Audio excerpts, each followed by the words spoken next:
Laura went to the clinic for answers about nausea and fatigue. She left with a pregnancy test, a diagnosis, and the shock of her life. Because the doctor who delivered the news was not a stranger. He was the man who had spent 6 weeks making her laugh, making her hope, then disappearing without a trace. They locked eyes across that sterile examination room, and the professional mask he tried to wear cracked immediately.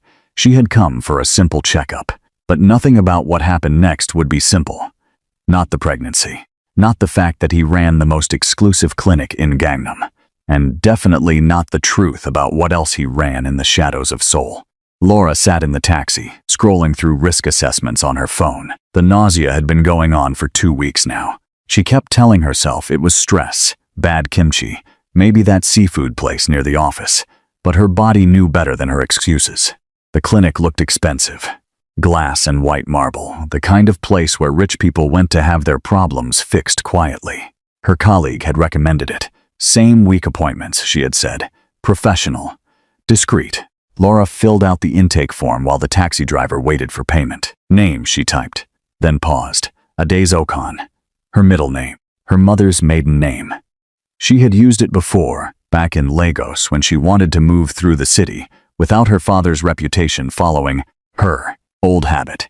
She did not think too hard about why she was using it now. She paid the driver and walked into the building. The waiting room was quiet.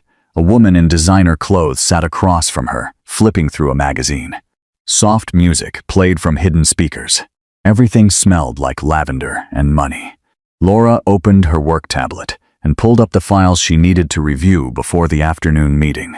If she was going to take an hour off, she might as well use the waiting time. Her name was called. Well, not her name, Adeze Okan. She followed the nurse down a hallway, answered the standard questions, stepped on the scale, gave blood. The nurse smiled too much. Laura smiled back the exact amount required. "The doctor will be with you shortly," the nurse said and closed the door. Laura sat on the examination table and went back to her tablet. She had 3 emails to answer and a report to approve.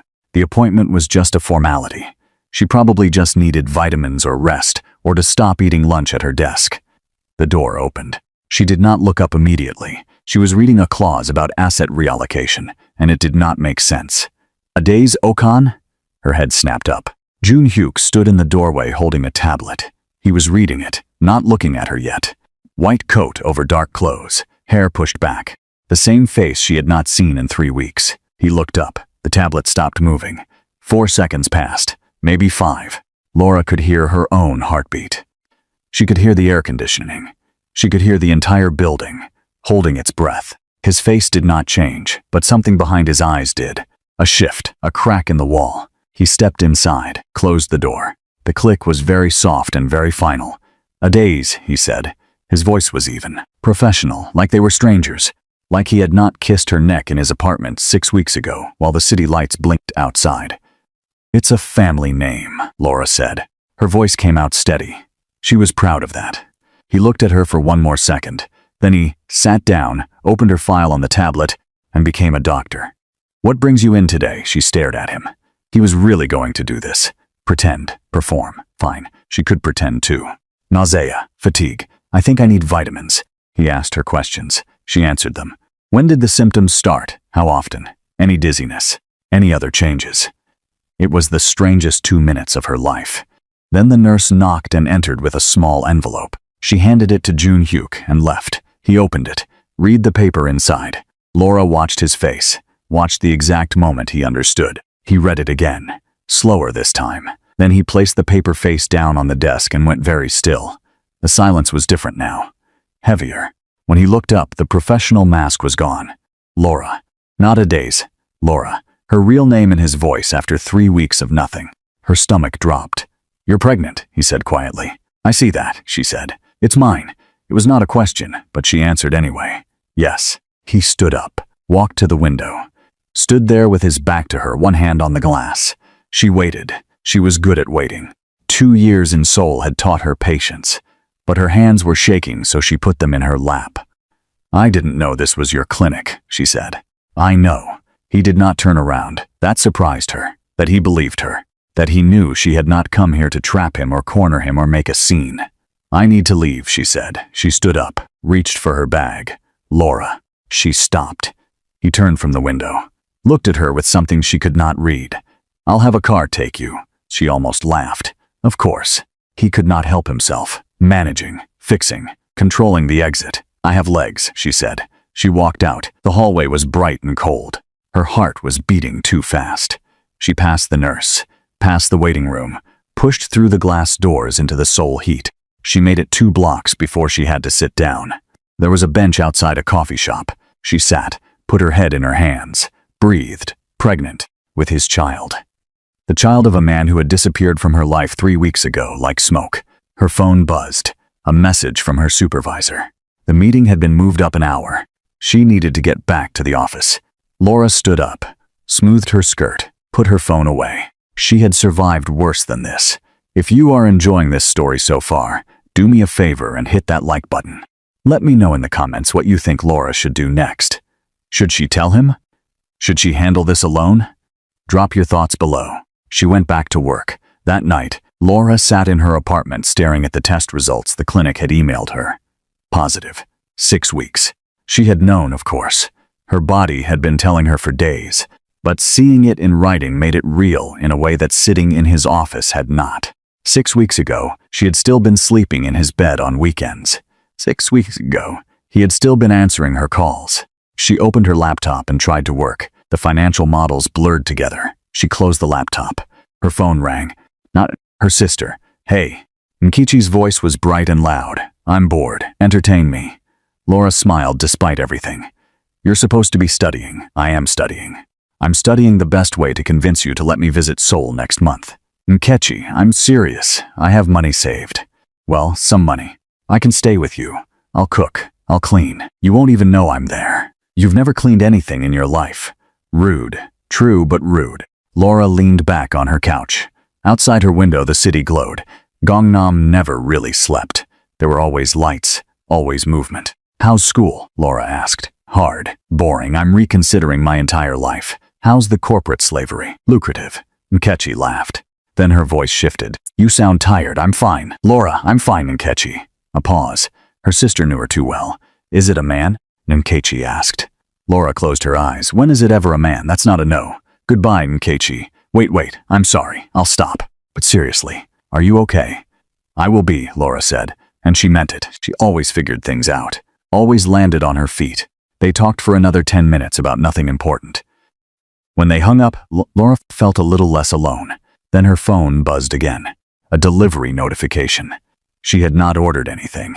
20 minutes later, her doorbell rang. A courier handed her a small package. She signed for it and brought it inside. Inside was a business card. Thick, expensive paper, embossed text, private medical concierge services, and a handwritten note on clinic stationery. You need care. I can make sure you have it. No obligations. Laura read it twice. Then she threw the card across the room. No obligations. Like she was a problem to be managed. A situation to be resourced. Not a person. Not someone who deserved an actual conversation. She left the card on the floor and went to bed. At 2 in the morning, she got up and retrieved it. She hated herself a little for that. The next morning, Laura walked into Daesung Capital with her shoulders back and her face neutral. She had been here for 2 years. She had earned her place. She had outlasted 3 senior analysts who had underestimated her and paid for it. The morning meeting started at 9. Her supervisor, Mr. Park, stood at the front of the conference room with a presentation pulled up on the screen. We have a new assignment, he said. High priority. Chongwon Medical Group is expanding into foreign investment portfolios. We've been hired to conduct a full financial audit before their next phase. Laura's pen stopped moving. The company owns several private clinics in Gangnam, Mr. Park continued. Very exclusive clientele. The principal stakeholder is a doctor, Seo Jun-hyuk. The room tilted slightly. Laura, Mr. Park said, looking directly at her. I'm assigning you as lead analyst. This is a good opportunity. High visibility. Don't mess it up. She nodded. Understood. Good. I'll forward you the files this afternoon. Initial review meeting is scheduled for next week. The meeting continued.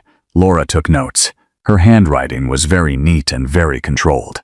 When the meeting ended, she walked back to her desk, sat down, and stared at her computer screen. Lead analyst on Jun-hyuk's company. She was going to be investigating the finances of the man whose child she was carrying. The man who had ghosted her. The man who had handed her a business card instead of an apology. Her coworker, Jennifer, leaned over the divider between their desks. "You okay? You look weird." "I'm fine. That's the face you make when you're lying." Laura looked at her. Jennifer was American, sharp, and the only person in the office who did not treat Laura like a visiting curiosity. "I just need coffee," Laura said. "You need something stronger than coffee, babe, but I'll join you." They went to the break room. Jennifer made them both terrible instant coffee and leaned against the counter. "So," Jennifer said, "Cheongwon Medical, fancy, very. I heard the owner is gorgeous, like unfairly gorgeous. Have you seen him?" Laura added sugar to her coffee and did not answer. Jennifer's eyes went wide. "Oh my God, you have. I don't know what you're talking about." "You absolutely do, Laura." "Did you sleep with him?" "Jennifer, you did. You slept with the audit target." "Keep your voice down," Jennifer whispered loudly. "You slept with the audit target." "I didn't know he was the audit target when I slept with him. Obviously." Jennifer covered her mouth. "This is insane. What are you going to do?" "My job." "Laura, you can't audit someone you've been involved with. That's like every ethics violation." "I know. So tell Park. Recuse yourself." Laura sipped her coffee. It tasted like hot regret. "And say what?" "Sorry, I can't do this assignment because I slept with a client and now I'm pregnant with his baby." Jennifer choked on her coffee. "You're what?" Laura closed her eyes. She had not meant to say that part out loud.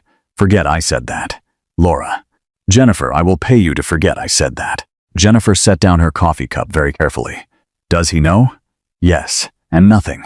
He sent me a business card, for a medical concierge service." Jennifer stared at her.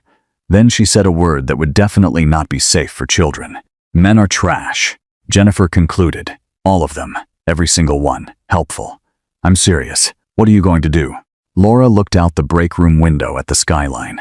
Somewhere out there, Jun Hyuk was probably in his clinic seeing patients, being competent and respected, and entirely unaware that his life was about to get complicated. Or maybe he was aware. Maybe that was why he sent the card. Distance, management, control. "I'm going to do the audit," Laura said. "That's insane." "Probably." "Laura, I'm good at my job, Jennifer. I'm going to do the audit. I'm going to be professional, and I'm going to figure out the rest later." Jennifer looked at her for a long moment. Then she shook her head. "You're braver than me," she said. "Or stupider. Maybe both." They went back to their desks. Laura opened her email and started reading through the preliminary files on Cheongwon Medical. Revenue streams, asset allocations, corporate structure. And there, listed as principal stakeholder and CEO, Dr. Seo Jun Hyuk. She looked at his name on the screen and felt something twist in her chest. Then she opened a new document and started taking notes. The preliminary audit meeting was scheduled for the following Tuesday. Laura had 5 days to prepare. She used all of them. She read every document, every financial report, every corporate filing. She built spreadsheets. She mapped revenue streams. She noted inconsistencies. And there were inconsistencies. Nothing obvious, nothing illegal on the surface. But the money moved in strange ways. Payments to consulting firms that did not seem to consult on anything. Real estate holdings that did not generate income. A corporate structure that was just complicated enough to make you stop looking. Laura did not stop looking. By Monday night, she had a list of 12 questions that needed answers. She also had a headache and nausea that would not quit. She made herself eat plain rice and went to bed early. Tuesday morning, she dressed carefully, professional, a gray suit that fit perfectly, hair pulled back, minimal jewelry. She looked like someone who knew exactly what she was doing. She felt like someone about to walk into a fire. The meeting was at 10. Jennifer caught her before she left. "You sure about this?" "No. Want backup?" Laura smiled. "I'll be fine. Text me if you need an emergency exit call." "Deal." Laura took a taxi to Cheongwon Medical. The building looked different in daylight. Less intimidating. Just glass and clean lines and the quiet hum of money. She walked into the lobby, gave her name to the receptionist, was told to take the elevator to the 3rd floor. The conference room was all windows and white furniture. A long table, leather chairs, everything designed to make you feel like you were somewhere important. 3 people were already there. A man in his 50s, expensive watch, bored expression, The CFO, according to her notes, a woman in her 30s, sharp suit, sharper eyes, the corporate lawyer, and Jun Hyuk. He stood near the window, hands in his pockets, looking at his phone. He glanced up when she entered. Their eyes met for half a second. Then he looked back at his phone like she was nobody. Laura's heart was beating too fast, but her face stayed calm. "Miss Mensah," the lawyer said, standing to shake her hand. "Thank you for coming. I'm Attorney Han. This is Mr. Choi, our CFO." Mr. Choi nodded but did not stand. "And Dr. Seo, our CEO." Jun Hyuk turned from the window, extended his hand. Laura shook it. His hand was warm. The handshake was brief and professional. "Mensah," he said. His voice was perfectly neutral. "Dr. Seo," she replied. They sat down.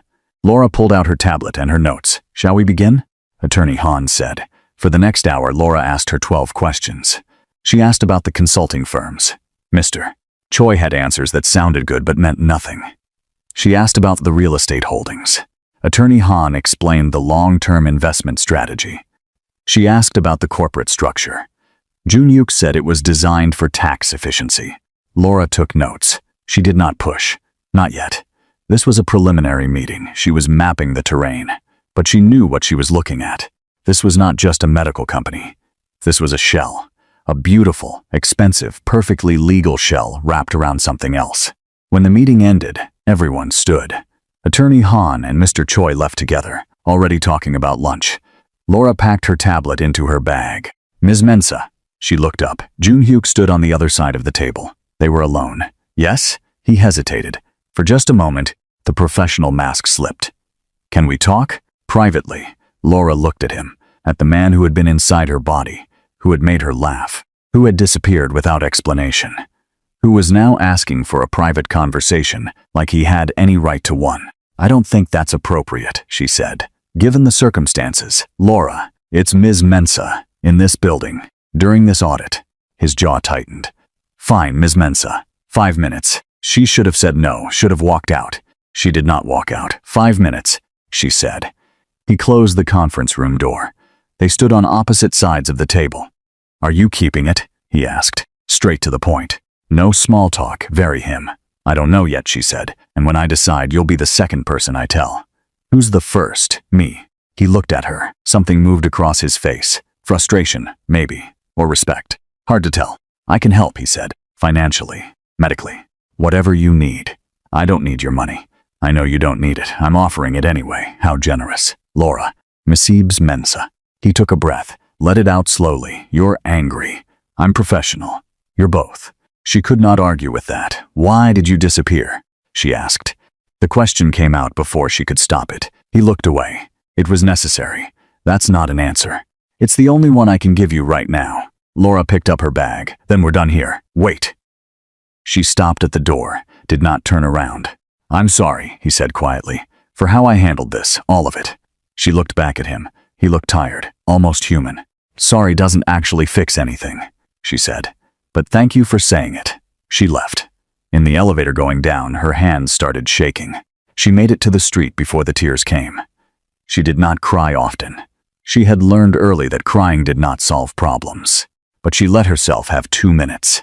2 minutes of standing on a Gangnam sidewalk trying not to fall apart. Then she wiped her face, hailed a taxi, and went back to work. That evening, Laura came home to find a black car parked outside her building. She walked past it, went inside, took the elevator to her floor. When she opened her apartment door, her phone rang. Unknown number. She almost did not answer, but something made her pick up. "Miss Mensah?" A man's voice, polite, professional. "Yes, my name is Detective Woo Sang-il. I work in financial crimes. I was hoping we could talk." Laura's stomach dropped. "About what?" "About Dr. Seo Jun Hyuk. I believe you're conducting an audit of his company." She sat down on her couch. "I can't discuss an ongoing audit, Detective. I understand. I'm not asking you to. I just think you should know who you're investigating. I know who he is." A pause. "Do you?" the detective asked. "Because the financial statements won't tell you everything." Laura closed her eyes. "What do you want?" "Just to talk. No pressure. No recordings. I can meet you anywhere you're comfortable." "I'm not comfortable meeting you anywhere, Detective." "Fair enough. But if you change your mind, here's my number." He recited it. Laura did not write it down. "Miss Mensah," he said before hanging up. You should know who you're carrying a child for. The line went dead. Laura sat very still. How did he know? How did he know about the baby? She stood up, walked to the window. The black car was still there. She closed the blinds. Her phone buzzed. A text from an unknown number. Different from the detectives. The car outside is mine. Security. You don't have to use it. But it will be there. J. Laura read the message 3 times. Then she threw her phone on the couch and went to take a shower. When she came out, there was another message. This one from her supervisor. Great work at the preliminary meeting. Keep digging. I want a full report by end of month. Laura looked at the message. Looked at the business card from the medical concierge service, still sitting on her counter. Looked at the detective's number she had not written down but had definitely memorized. She was standing in the middle of something much bigger than a surprise pregnancy, and she had no idea how to get out. Laura spent the next 3 days buried in Chongwon Medical's financial records. The more she looked, the more questions she had. The consulting payments went to shell companies. The shell companies had addresses that did not exist. The real estate purchases were always in cash, always just under the reporting threshold. Someone had built this very carefully. Someone who knew exactly how to hide money in plain sight. On Thursday afternoon, Jennifer dropped a coffee on her desk. You look terrible, Jennifer said. Thank you. I'm serious. When did you last sleep? Laura rubbed her eyes. I sleep. Lying down. Or just passing out at your desk. There's a difference. Jennifer sat on the edge of Laura's desk. Talk to me. What are you finding?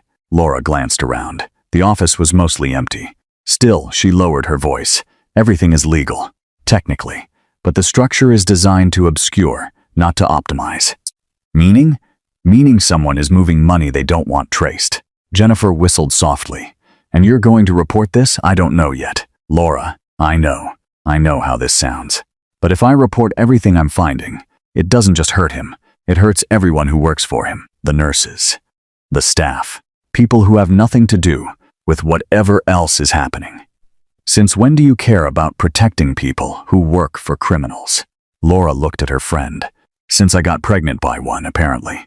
Jennifer's face softened. Have you decided what you're doing? About the baby? Laura touched her stomach. Still flat. Still just an idea, not a reality. I have an appointment tomorrow, Laura said quietly. At a clinic across town, to discuss options. You want company? No, but thank you. Jennifer squeezed her hand. Whatever you decide, I'm here. After Jennifer left, Laura sat alone at her desk. The office was quiet. Just the hum of computers and the distant sound of traffic. Her phone buzzed. A message from her mother in Lagos. Your father is asking when you are coming home. I told him you are busy with work. But Laura, it has been 2 years. We miss you. Laura stared at the message. Home. Lagos felt like a different life, a different version of herself. She typed back. I miss you too, Mama. Soon, I promise. She did not know if she was lying. The next morning, Laura took a taxi to a clinic in Itaewon, far from Gangnam, far from anyone who might know her. The waiting room was plain, functional. No lavender scent, no designer furniture, just plastic chairs and fluorescent lights, and other women with the same tight expression she probably wore. She filled out the paperwork. Real name this time. A counselor called her back. Young woman, kind eyes, no judgment. You're here to discuss your options, the counselor said. Yes, how far along are you? 7 weeks. The counselor nodded. Explain the procedures, the timelines, the risks, the recovery. She spoke like she had done this 1,000 times. Probably had. Do you have support? The counselor asked. Someone who can be with you afterward.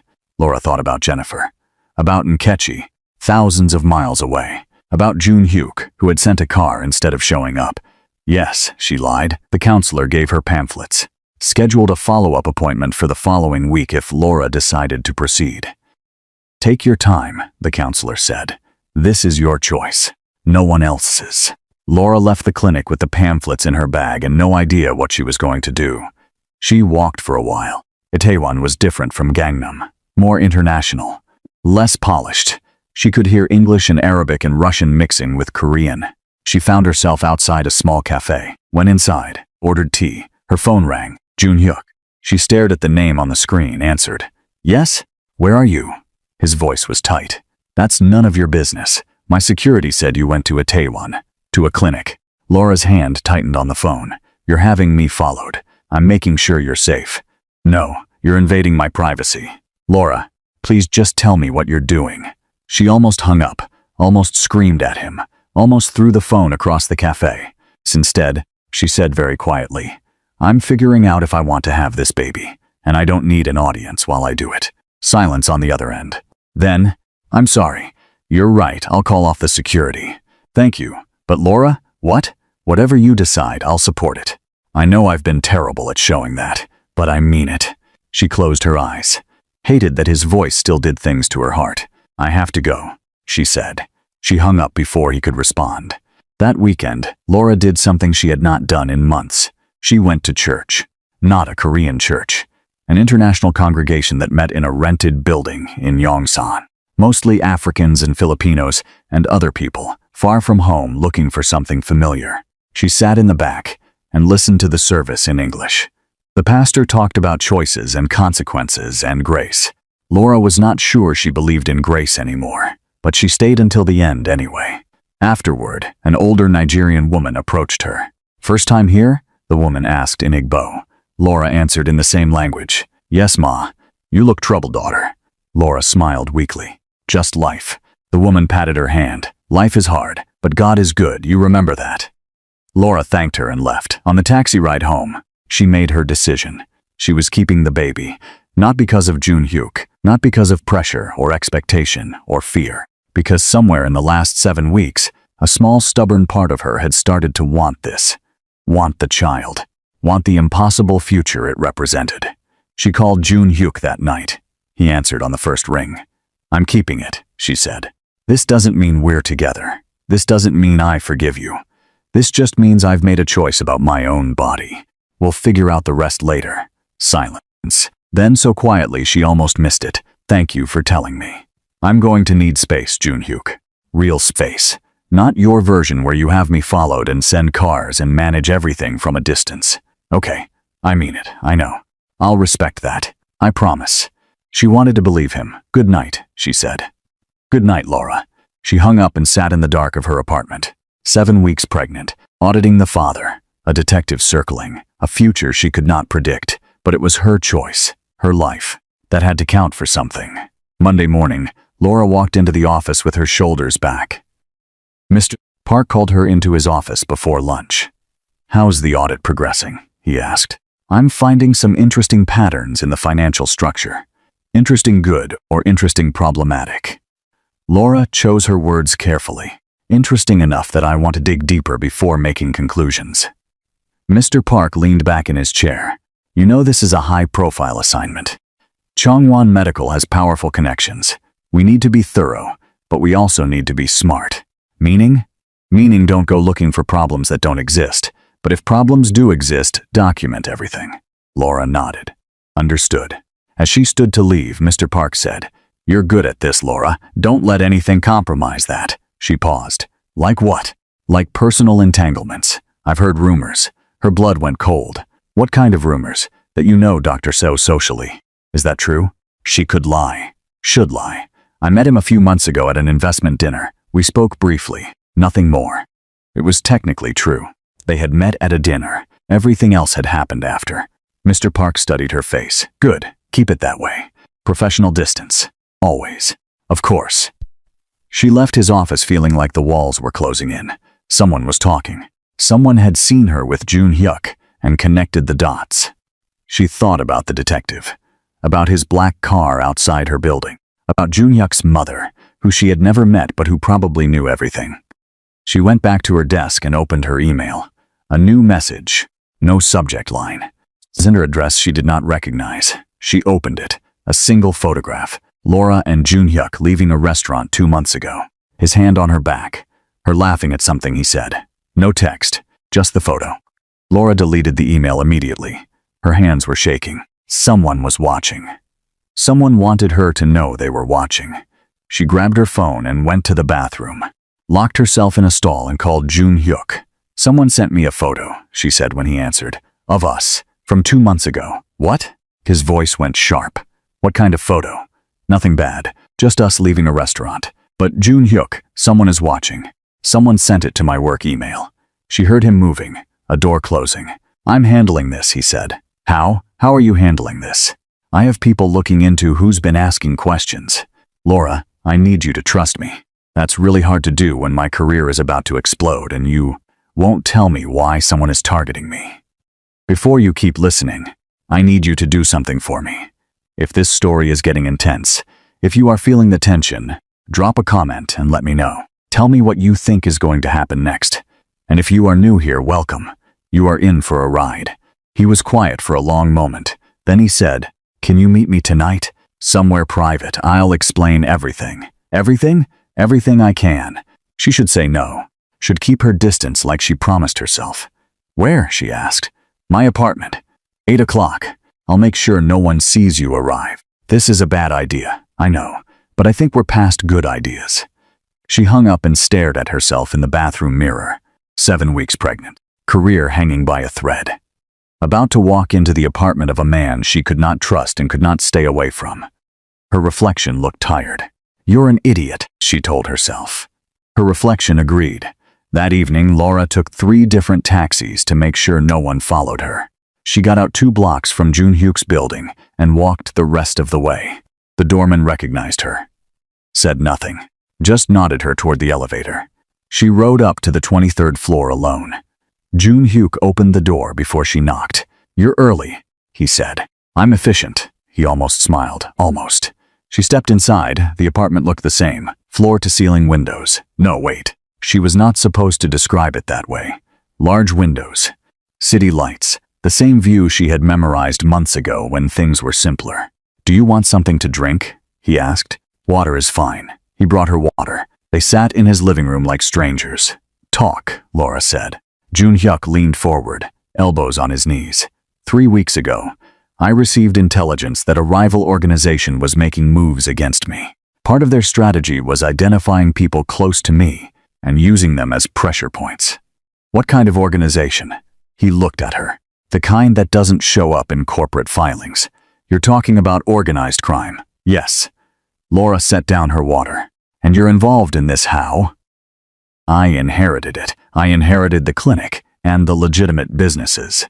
I also inherited his position in the Jeonha syndicate. I didn't ask for it, but refusing would have been more dangerous than accepting. So you're a mob boss. I'm a doctor who happens to have other responsibilities. That's a nice way of saying you're a mob boss. He did not argue. Laura stood up, walked to the window, looked out at Seoul glittering below. Why are you telling me this now? She asked. Because you deserve to know what you're walking into. And because I need you to understand why I disappeared. I wasn't abandoning you. I was trying to protect you. She turned to face him. By shutting me out completely. By making me think I was nothing to you. I made a mistake. I thought distance would keep you safe. Instead, it just hurt you. Yes, it did. He stood. Walked toward her but stopped a few feet away. I'm sorry, Laura. I'm sorry for all of it. I should have told you the truth from the beginning. Would you have? If I hadn't gotten pregnant, would you ever have told me? He hesitated. That hesitation told her everything. I don't know, he admitted. At least he was honest. The detective who contacted me, Laura said. Woo Sang-il. He's building a case against you, isn't he? Yes. He's been trying for 2 years. He won't find anything. My legitimate businesses are clean, but your illegitimate ones aren't. No, and my audit could give him ammunition. Jun-hyuk's jaw tightened. Possibly. So what do you want me to do? Bury what I find? Lie in my report? I would never ask you to compromise yourself. But you're hoping I will anyway. He looked at her. Really looked at her. No. I'm hoping you'll be careful. For your sake, not mine. Careful how? The people I'm involved with, they don't play by normal rules. If they think you're a threat, they'll act. And I can't always control what they do. Fear curled in Laura's stomach. Are you threatening me? God. No. Laura, I'm trying to warn you. There are people in my world who see you as a problem. My mother, for one.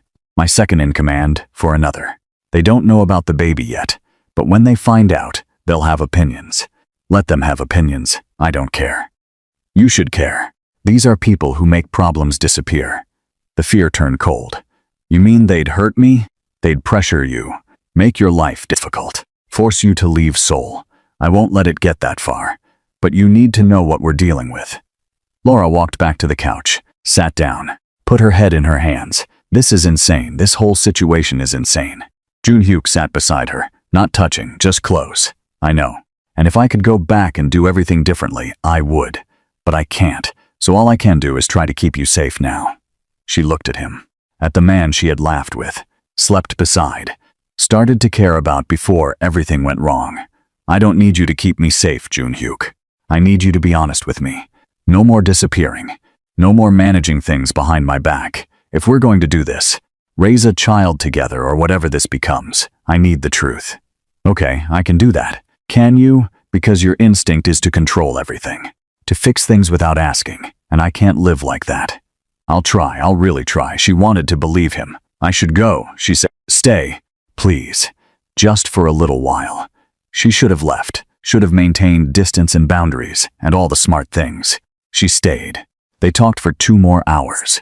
About the baby, about logistics, about what happened next. He asked if she was feeling okay, if the nausea had improved, if she needed anything.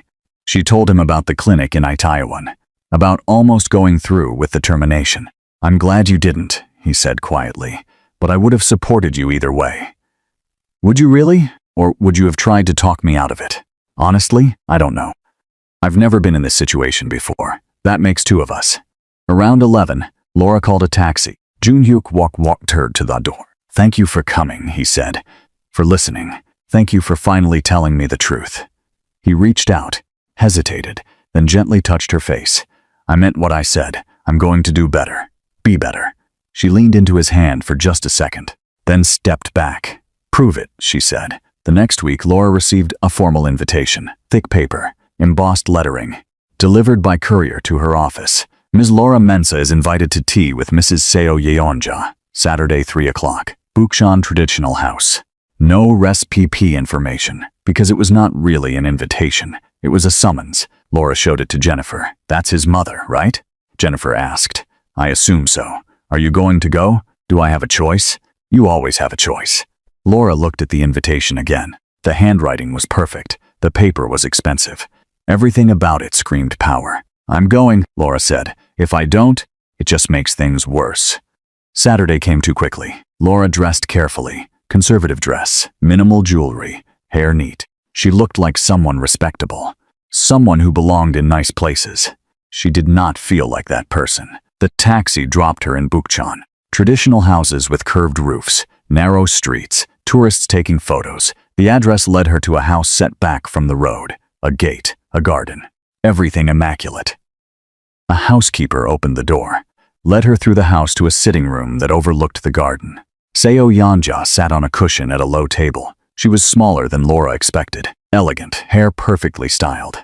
Dressed in a hanbok that probably cost more than Laura's monthly rent. Ms. Mensah, she said in perfect English, please sit. Laura sat across from her. A tea set was already prepared. Yeonja poured with practiced grace. You're wondering why I invited you, Yeonja said. Yes, I wanted to meet the woman carrying my grandchild. So she knew. Of course she knew. How did you find out? Laura asked. I make it my business to know everything that affects my family. Your clinic appointment was flagged. My son's behavior has been unusual. It wasn't difficult to connect. Yeonja sipped her tea. Laura did the same. It was excellent tea. She barely tasted it. You don't approve, Laura said. Approval is irrelevant. You exist. The child exists. I deal in realities, not preferences. That's comforting. Yeonja's lips curved slightly, almost a smile. You have spirit. That's good. You'll need it. Why? Because my son has responsibilities you cannot understand.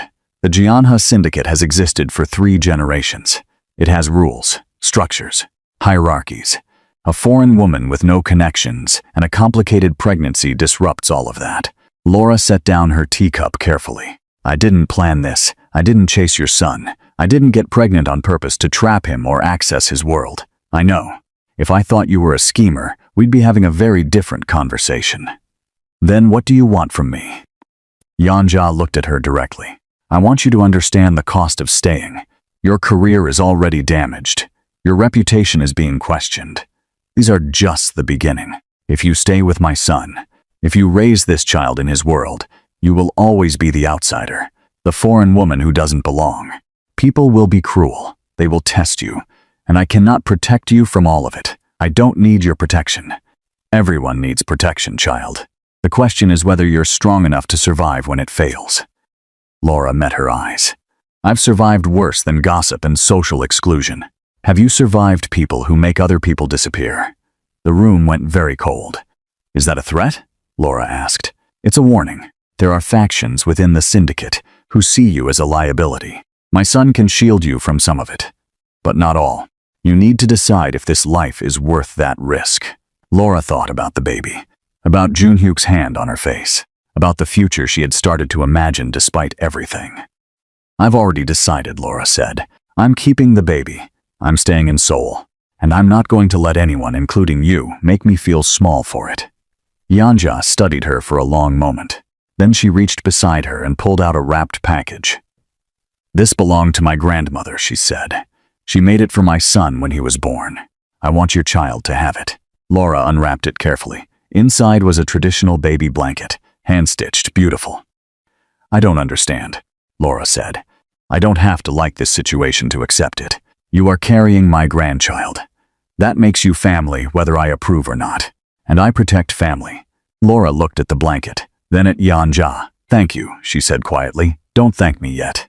The hard part is still coming. They finished their tea. Yanja asked polite questions about Laura's background, her education, her work. When Laura left an hour later, she felt like she had just survived an exam she had not studied for. But she had survived. That counted for something. The taxi ride back to her apartment, Laura held the blanket in her lap. She was 8 weeks pregnant, auditing a criminal organization, being courted by a detective who wanted her to betray the father of her child. And somehow, impossibly, she had just had tea with a crime boss's mother who had given her a family heirloom. Her life had become a drama she could not have written if she tried. Her phone buzzed. A message from Junhyuk. My mother said you did well. High praise from her. Laura smiled despite everything. Typed back. She's terrifying. Yes, but she likes you. That's important. How can you tell? You're still alive. Laura laughed. Actually laughed. Then another message came through. Can I take you to dinner this week? Somewhere quiet. Just us. She should say no, should maintain boundaries. Maybe, she typed. Ask me again tomorrow. I will. She put her phone away and looked out the taxi window at the city passing by. Seoul was beautiful at night. Complicated and expensive and unforgiving. But it was starting to feel like home. The dinner never happened. Tuesday morning, Laura woke up to 47 missed calls. Her phone was buzzing non-stop, messages flooding in. Her heart jumped into her throat. She opened the first message. From Jennifer, Laura, check the news now. She opened her laptop with shaking hands. The top entertainment and business gossip site had a headline that made her stomach drop. Daesung analyst in secret romance with audit target. Conflict of interest or corporate scandal. Below it, the photo. The same one from the anonymous email, but this time it was public. Laura and Junhyuk leaving the restaurant, his hand on her back. Her face turned toward him, smiling. The article was careful. No direct accusations, just insinuations, questions about ethics, mentions of the ongoing audit. Speculation about whether Laura's professional judgment had been compromised. Her phone rang. Mr. Park. She answered. My office now. He hung up. Laura got dressed in a blur. Her hands would not stop shaking. She put on her gray suit, the professional armor. It felt useless. The taxi ride to Daesung felt like a funeral procession. When she walked into the office, people stared. Conversations stopped. Someone whispered. Jennifer met her at her desk. I'm so sorry, Jennifer said. This is all over the business community. Everyone's talking about it. Who leaked the photo? I don't know. But Laura, this is bad. Ethics is already in Park's office. Laura took a breath, straightened her spine. Okay, let me handle this. Mr. Park's office had 3 people in it. Mr. Park himself, the head of HR, and the company's chief ethics officer. They did not ask her to sit. Is it true? Mr. Park asked. Were you involved with Dr. Seo before the audit assignment? Laura met his eyes. Yes. Did you disclose this relationship when you were assigned to the case? No, because it had ended weeks before the assignment. I didn't think it was relevant. The ethics officer leaned forward. You didn't think a personal relationship with an audit target was relevant.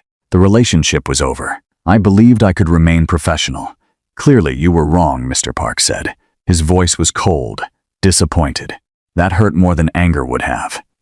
I have maintained complete professional objectivity throughout this audit, Laura said. Every finding is documented.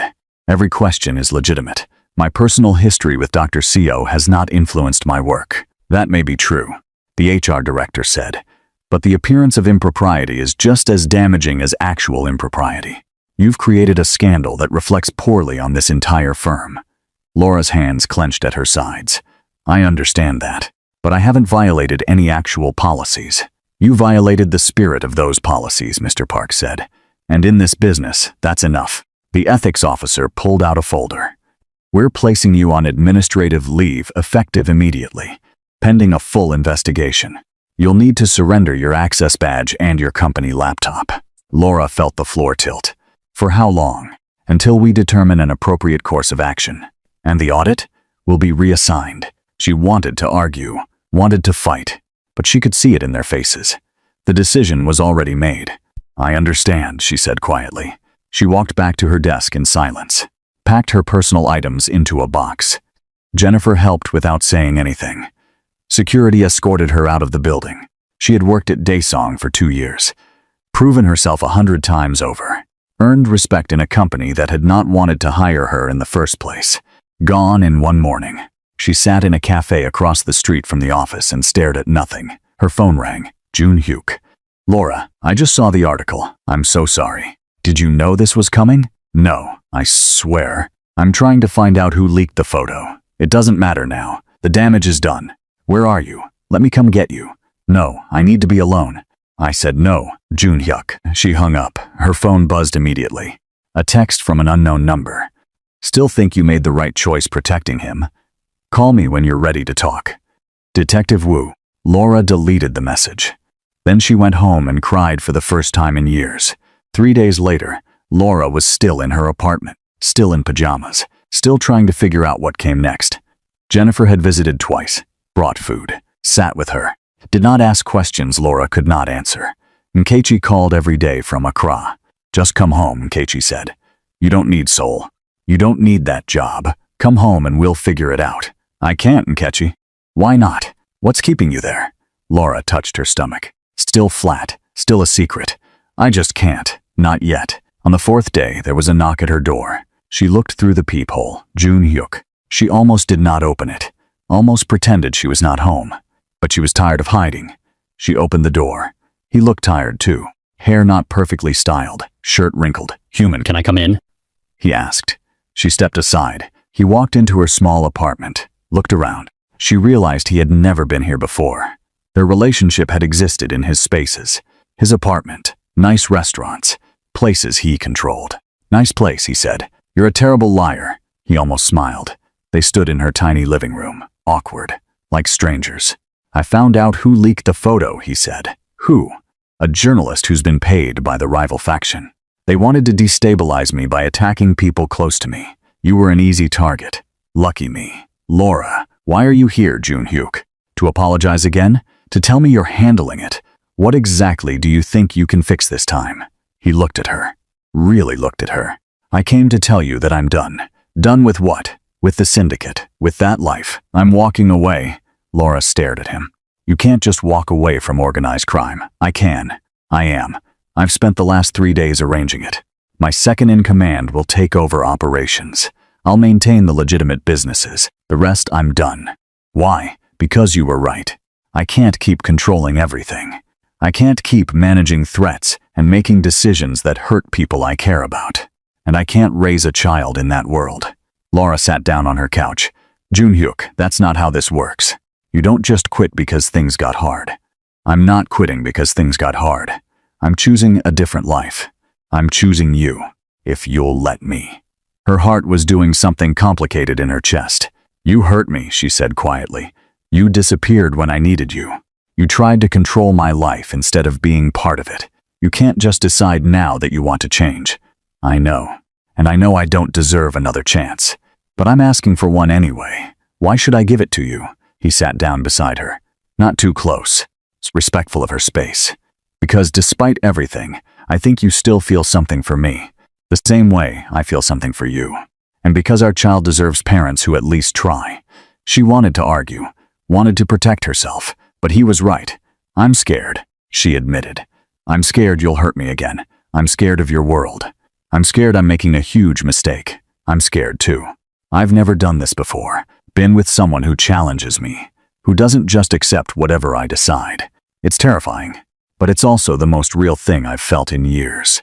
Laura looked at him, at the careful walls coming down, at the man underneath the control. "If we do this," she said slowly, "we do it my way. No more secrets, no more managing me. We're partners or we're nothing." "Partners," he agreed. "I mean it, Junhyuk. The first time you try to control something without asking me, I'm gone. I understand." She studied his face, looking for the lie, the angle. She did not find one. "Okay," she said, "we can try." He let out a breath, like he had been holding it for days. "Thank you." They sat in silence for a moment. Then Laura said, "I have an ultrasound next week, at a clinic in Gangnam. Not yours. Do you want to come?" His face did something complicated. "Yes, I really do. Okay, I'll send you the details." He stood to leave, paused at the door. "For what it's worth, I'm sorry about your job. That's my fault." "No, that's the fault of whoever leaked the photo. And my fault for not disclosing the relationship. We both made mistakes. What will you do now?" "I don't know yet, but I'll figure it out. I always do." He smiled. A real smile this time. "Yes, you will." After he's left, Laura sat alone in her apartment, unemployed, pregnant, involved with a man who was either walking away from organized crime or lying to her about it. But for the first time in weeks, she did not feel completely hopeless. That had to count for something. The next morning, Laura received a formal notice from Daesong. The ethics investigation had concluded. She had violated no specific policies, but her judgment had been questioned. They were offering her a severance package and a mutual separation agreement. In other words, resign quietly or be fired publicly. She read the offer 3 times. The severance was generous. 6-month salary, benefits continuation, a neutral reference. It was designed to make her go away quietly. Laura thought about it for approximately 10 minutes. Then she wrote a resignation letter. Brief, professional, effective immediately. She did not sign the mutual separation agreement, did not accept their narrative. She quit on her own terms. Emailed it to HR and Mr. Park. Then she closed her laptop and felt lighter than she had in days. Jennifer called within an hour. "You quit?" "I quit. Without the severance protection. I don't need their protection. I didn't do anything wrong." Jennifer was quiet for a moment. "I'm going to miss you. I'm not leaving Seoul. You're stuck with me. Good. Because you're my only friend who makes this corporate nightmare tolerable." They talked for a while longer, made plans for dinner, promised to stay in touch. When Laura hung up, her phone immediately rang again. Unknown number, but she recognized it. "Detective Wu," she answered. "Miss Mensa, I heard about your resignation. News travels fast. In my line of work, yes. I wanted to reach out one more time. Offer you a different path. I'm not interested in being your informant, detective. I'm not asking you to be. But I am asking you to think about what you found in that audit. About where that money is really going. About who gets hurt when people like Dr. CO operate without consequences." Laura walked to her window, looked out at the city. "You think you're the hero in this story," she said. "The good detective taking down the bad guys. But you don't care about who Kyurch and the Crossfire, do you? I care about justice. You care about your case. There's a difference," he sighed. "Maybe you're right, but the offer stands. If you change your mind, you know how to reach me. I won't change my mind. We'll see." He hung up. Laura stood at the window for a long time. She had made her choice. Right or wrong, it was hers. Now she just had to live with it. The ultrasound appointment was on Tuesday at 2 o'clock. Laura arrived early, sat in the waiting room trying not to be nervous. Junhyuk arrived exactly on time. He spotted her immediately. Sat down beside her. "Hi," he said. "Hi. How are you feeling?" "Nauseous, tired, emotional." "Theo," he smiled. "That's normal, I think. You're the doctor, you tell me." "I'm a cardiologist. Pregnancy is not exactly my specialty." Comforting. They sat in comfortable silence until Laura's name was called. The ultrasound tech was cheerful and efficient. She had Laura lie back, put gel on her stomach, and turned on the machine. The room went dark except for the screen. At first, Laura could not make sense of what she was seeing.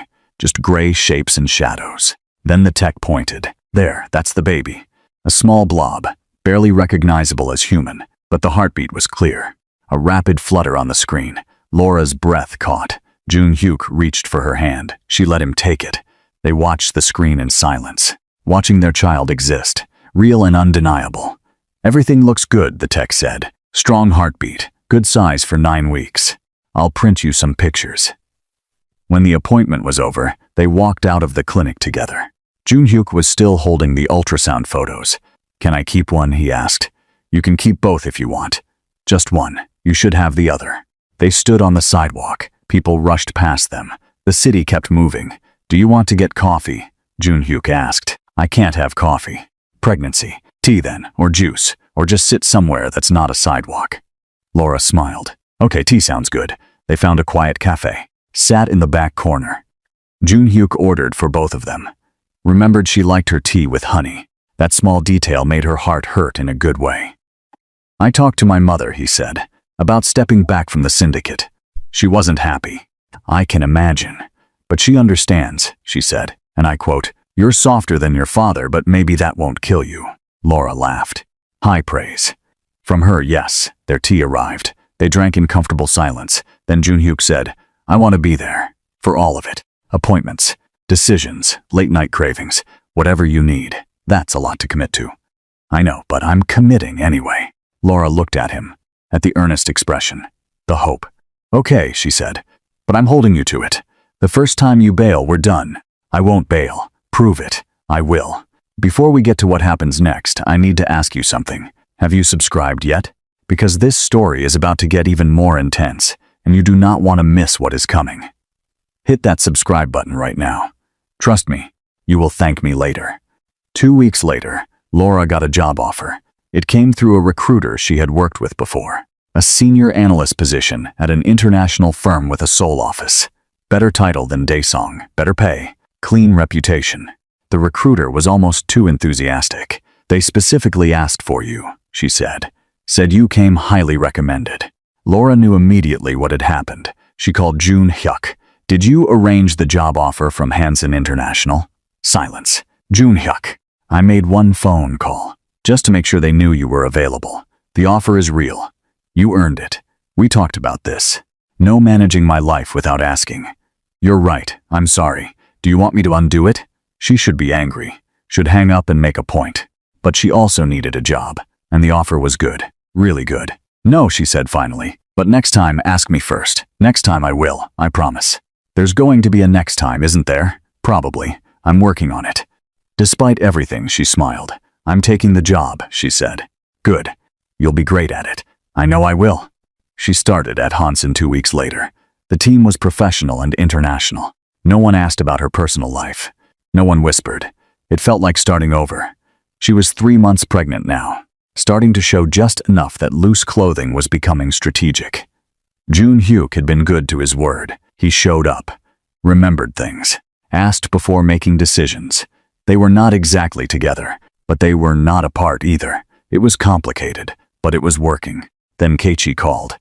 I'm coming to Seoul, she announced. What, when? Next week. I already bought the ticket. Surprise. Laura's stomach dropped. Keiichi, now is really not a good time. Why not? You keep saying you're fine, but you sound stressed. I'm coming. End of discussion. Keiichi, I'll see you next Tuesday. I land at 2. I'll text you the details. Love you, bye. She hung up before Laura could argue. Laura immediately called Jun-hyuk. My sister is coming to Seoul. Okay, that's good, right? She doesn't know about the baby, or you, or any of this. So tell her. It's not that simple. Keiichi's protective and nosy, and she doesn't understand boundaries. She sounds delightful. She is. But she's also going to ask a million questions and probably decide she hates you on principle. Jun-hyuk was quiet for a moment. Do you want me to meet her? I don't know.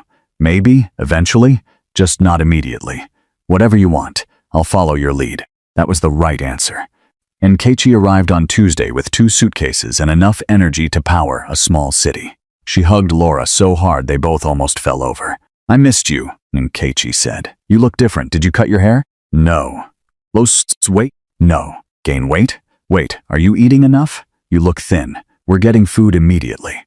Laura helped her sister navigate the subway to her apartment, and Keiichi talked the entire time. About school, about their parents, about everything Laura had missed in Accra. At the apartment, Keiichi immediately sprawled on the couch. This place is tiny. How do you live here? It's Seoul. Everything is tiny and expensive. Still, you're fancy corporate now. I expected better. Laura made tea, brought it to the living room. Nkechi was watching her with sharp eyes. Okay, Nkechi said. What's wrong? Nothing's wrong. Laura, I'm your sister. I know when you're lying. You've been weird on the phone for weeks. Now tell me what's happening, or I'll start guessing, and we both know I'm annoyingly accurate. Laura sat down, put her tea on the coffee table. I'm pregnant, she said. Nkechi's mouth fell open. You're what?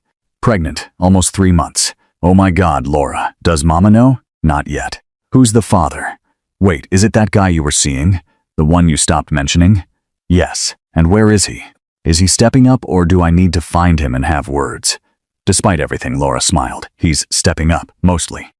Mostly? What does mostly mean?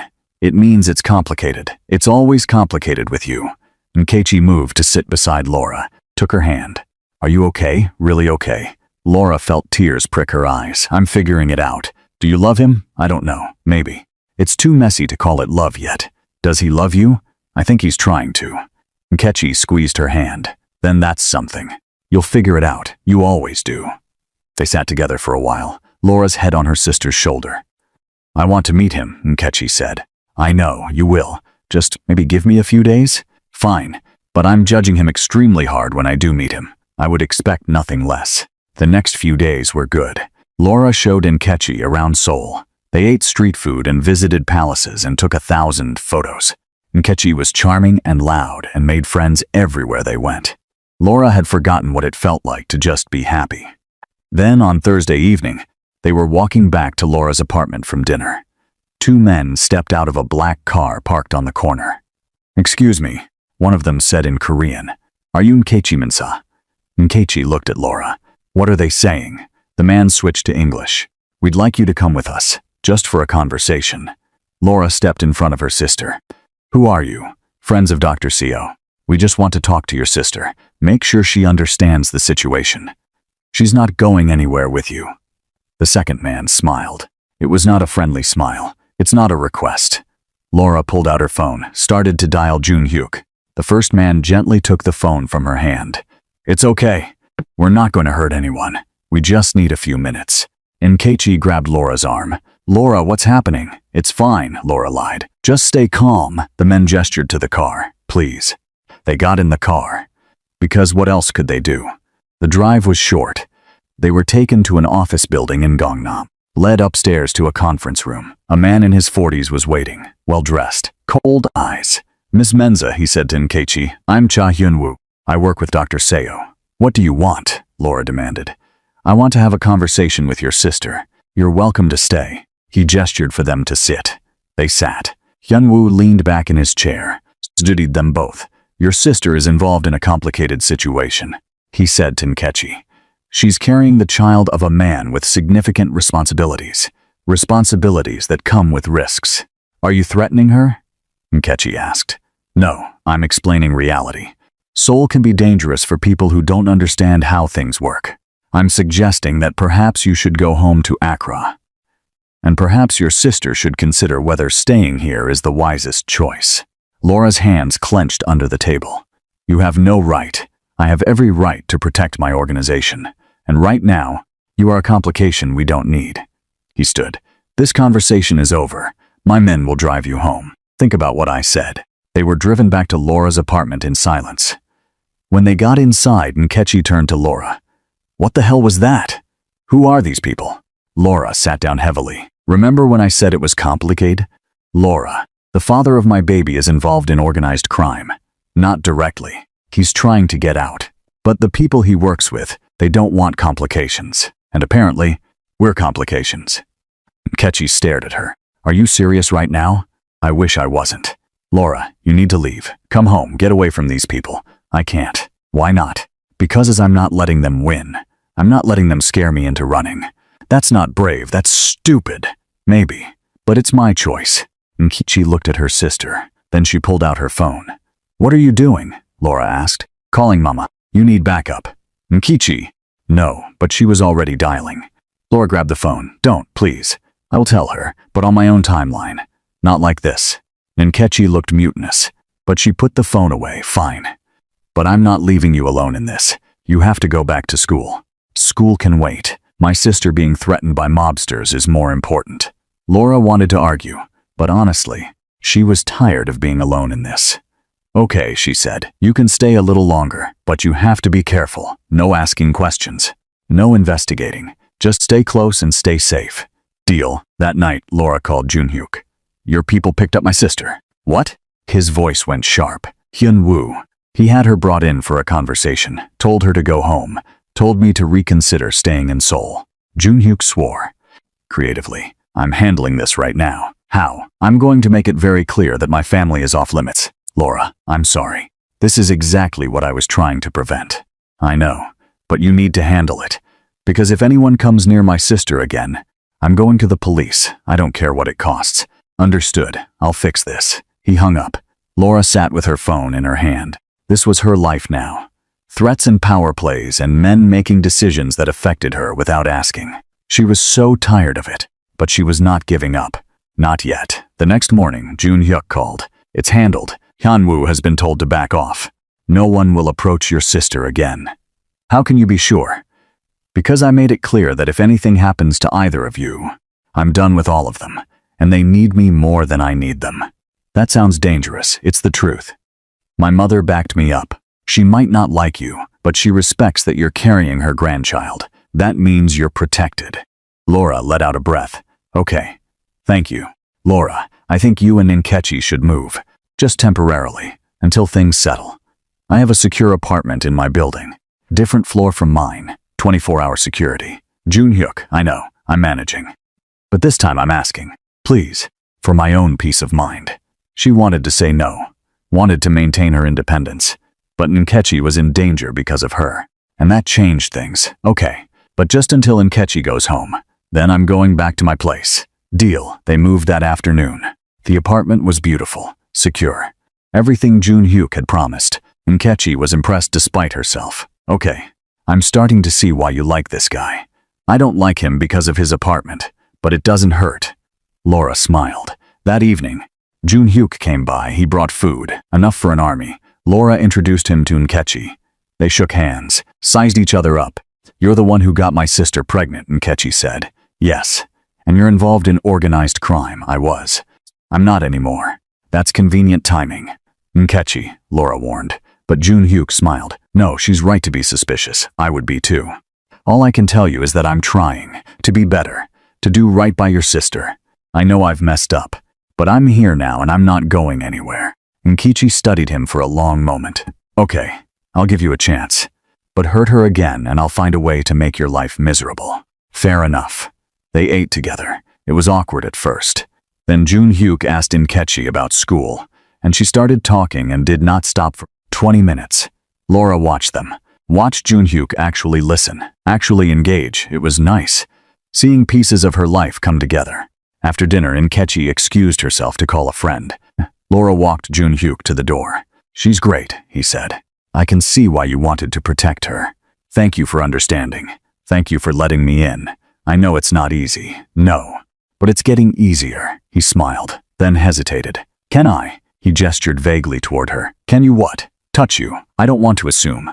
Her heart did something complicated. Yes. He gently placed his hand on her stomach, still barely a bump. But there. Hi, he said softly. To the baby. I'm your dad. I'm going to try really hard not to mess this up. Laura's eyes stung with tears. This man. This complicated, controlling, trying his best man. She was definitely falling for him. Maybe had already fallen. You're doing okay so far, she said. He looked up at her. Yeah? Yeah. He kissed her forehead. Soft, careful. Then he left. Laura stood at the door for a long time after he was gone. Nkechi poked her head out of her room.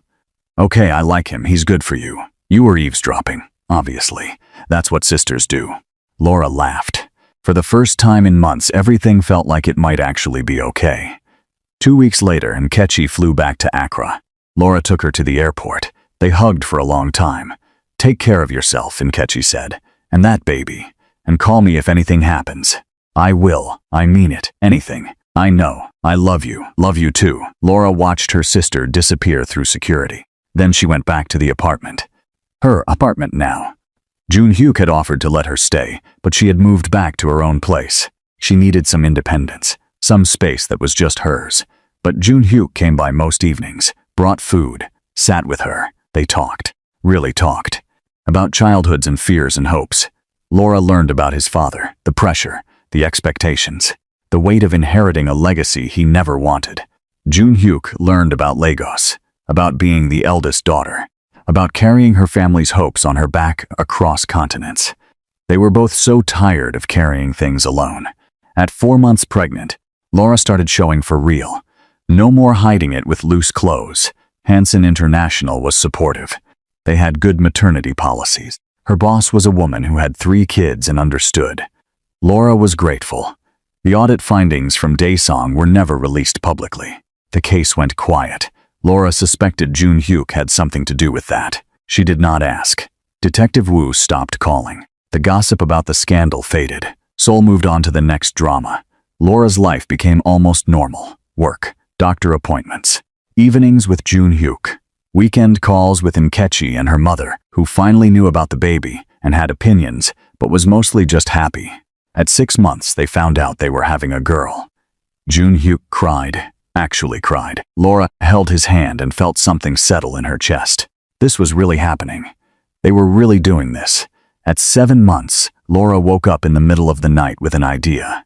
She called Jun-hyuk. "Move in with me," she said. "What? Not your mine. It's small and not fancy, but it's mine, and I want you here. Not visiting, here." "Are you sure?" "No, but I'm doing it anyway." He moved in 3 days later. It was chaos at first. He had too many things. Her apartment was too small. They bickered about closet space and kitchen organization. It was perfect. At 8 months, Yanja visited. She brought more baby gifts, was marginally warmer, actually smiled when she felt the baby kick. "She's strong," Yanja said, like her mother.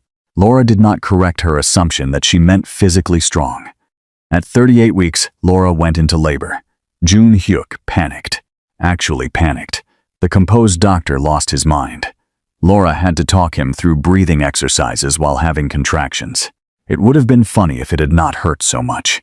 14 hours later, Adeze Seomensa was born. Small. Perfect. Screaming at the top of her lungs. Jun-hyuk cut the cord with shaking hands. Laura held her daughter and cried. All of it. Everything that had led here. The checkup. The shock, the scandal, the threats, the fear. Worth it. All of it worth it for this. Jun-hyuk sat beside the hospital bed, stared at his daughter like she was a miracle. "She's so small," he whispered.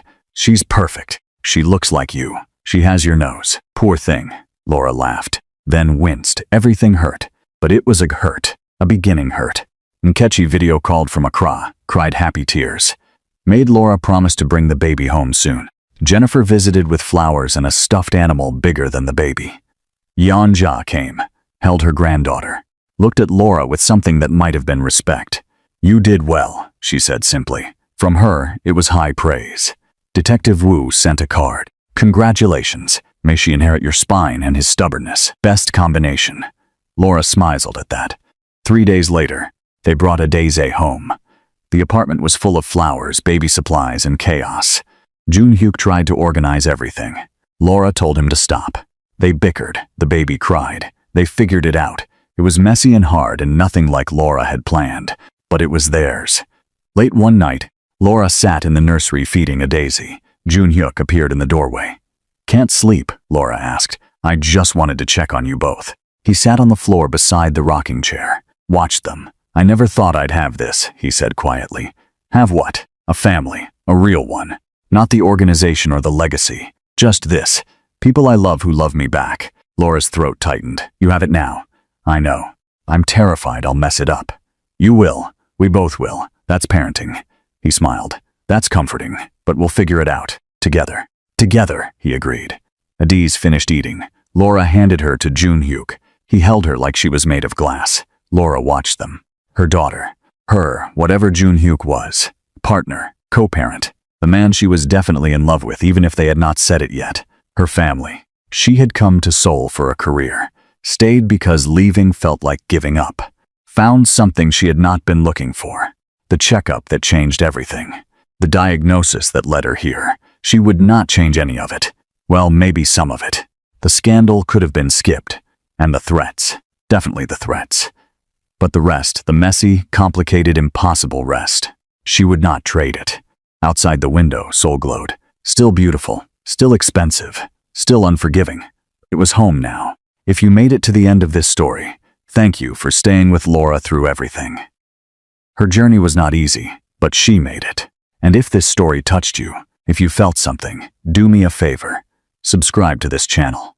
Share this video with someone who needs to hear a story about a woman who refused to be small, and drop a comment telling me what you thought. Did you love it? Hate it?